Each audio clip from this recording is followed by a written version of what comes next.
மற்றொரு அண்மை செய்தியை பார்த்து வருகிறோம். கோவில் காவலாளி அஜித்குமார் லாக்அப் மரண வழக்கில் சிபிஐ அதிகாரிகள் விசாரணையை தொடங்கியிருக்கிறார்கள். கடந்த மாதம் 28ஆம் தேதி திருபுவனத்தில் அஜித்குமார் என்ற இளைஞர் தனிப்படை போலீசாரால் தாக்கியதில் உயிரிழந்த சம்பவம் தொடர்பாக தற்போது சிபிஐ விசாரணையை தொடங்கியிருக்கிறார்கள். அண்மை செய்தியாக பார்த்து வருகிறோம். கோவில் காவலாளி அஜித்குமார் லாக்அப் மரண வழக்கில் சிபிஐ அதிகாரிகள் விசாரணையை தொடங்கினர். அஜித்குமாரின் லாக்அப் மரணம் தொடர்பாக சிபிஐ விசாரணையை தொடங்கியிருக்கிறார்கள். அண்மை செய்தியாக பார்த்து வருகிறோம்.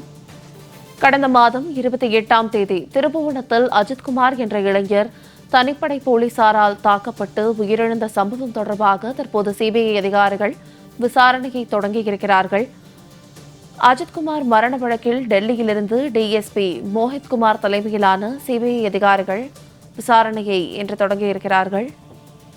மேலும் இது குறித்தான கூடுதல் விவரங்களோடு இணைகிறார் எமது செய்தியாளர் சல்மான். சல்மான், வணக்கம். இந்த லாக்அப் மரணம் தொடர்பான விரிவான விவரங்களை பதிவிடுங்க.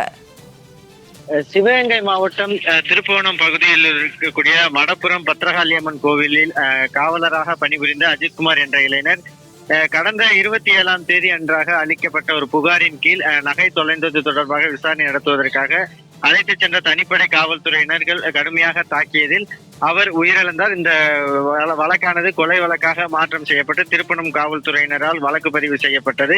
இந்த வழக்கு தொடர்பாக 5 தனிப்படை காவல்துறையினர் கைது செய்யப்பட்டு சிறையில் அடைக்கப்பட்டு இருக்கிறார்கள்.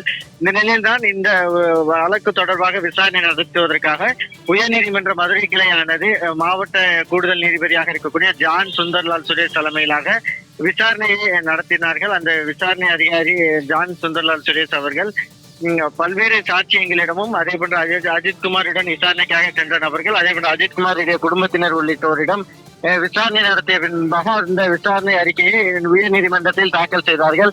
இந்த நிலையில் தான் இந்த உயர்நீதிமன்றத்தில் தாக்கல் செய்யப்பட்ட போது இந்த வழக்கானது சிபிஐக்கு மாற்றம் செய்யப்பட்டதா ஏற்கனவே தமிழக அரசு கூறியிருந்த நிலையில் உயர்நீதிமன்றமும் உடனடியாக அந்த சிபிஐ அதிகாரிகள் இயக்குனர் உடனடியாக இதற்கான விசாரணை அதிகாரிகளை நியமிக்க வேண்டும் எனவும் அதே போன்று ஆகஸ்ட் 20ஆம் தேதிக்குள்ளாக இந்த விசாரணை நடத்தி முடிக்க வேண்டும் எனவும் தொடர்ந்து இந்த நீதிபதிகளுடைய விசாரணை அறிக்கையை உயர்நீதிமன்ற பதிவாளர் மூலமாக சிபிஐ விசாரணை அதிகாரிகள் பெற்று அந்த விசாரணை தொடங்க வேண்டும் என உத்தரவிட்டிருந்தார்கள். இந்த நிலையில்தான் இன்றைய தினம் மதுரைக்கு டெல்லியில் இருந்து சிபிஐ டிஎஸ்பியான மோஹித்குமார் தலைமையிலான அதிகாரிகள் மதுரையில் உள்ள சிபிஐ அலுவலகத்திற்கு தற்போது வருகை தந்திருக்கிறார்கள். தொடர்ச்சியாக அந்த அஜித்குமார் தொடர்பாக ஏற்கனவே விசாரணை நீதிபதியாக இருக்கக்கூடிய ஜான் சுந்தர்லால் சுரேஷ் அவர்களுடைய அந்த விசாரணை அறிக்கையை நீதிமன்ற பதிவாளர் மூலமாக பெற்ற பின்பாக அவர்கள் விசாரணை தொடங்குவார்கள்.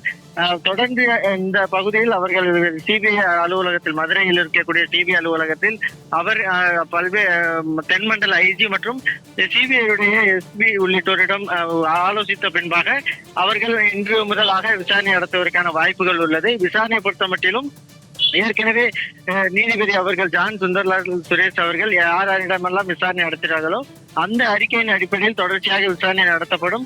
அதனைத் தொடர்ந்து நேரடியாக சம்பவம் நடைபெற்ற பகுதியாக இருக்கக்கூடிய திருப்புவனம் கோவில், அதே போன்று திருப்புவனம் காவல் நிலையம் உள்ளிட்ட பகுதிகளுக்கு சிபிஐ அதிகாரிகள் நேரடியாக சென்று விசாரணை நடத்துவார்கள். தொடர்ந்து அந்த அஜித்குமார் கொலை வழக்கில் தொடர்புடைய சாட்சிகள் மற்றும் அந்த புகார்தாரர் நிகிதா உள்ளிட்டோரிடம் கூட விசாரணை நடத்துவதற்கான வாய்ப்புகள் உள்ளது. அதனைத் தொடர்ந்தாக 5 நபர் தனிப்படை காவல்துறையினர் கைது செய்யப்பட்ட சிறையில் உள்ள நிலையில் அவர்களிடமும் நேரடியாக சென்று விசாரணை நடத்துவதற்கான திட்டமிடலும் வைத்திருக்கிறார்கள். இப்படியாக ஆகஸ்ட் 20ஆம் தேதிக்குள்ளாக சிபிஐ அதிகாரிகள் விசாரணை அறிக்கையை தாக்கல் செய்ய வேண்டும் என உயர்நீதிமன்றம் உத்தரவிட்டிருக்கக்கூடிய நிலையில் டெல்லியில் இருந்து வந்திருக்கக்கூடிய டிஎஸ்பி மோஹித்குமார் தலைமையிலான சிபிஐ அதிகாரிகள் மதுரையில் உள்ள சிபிஐ அலுவலகத்தில் தற்பொழுது விசாரணை தொடங்குவதற்கான ஆயத்த பணிகளை தொடங்கி இருக்கிறார்கள்.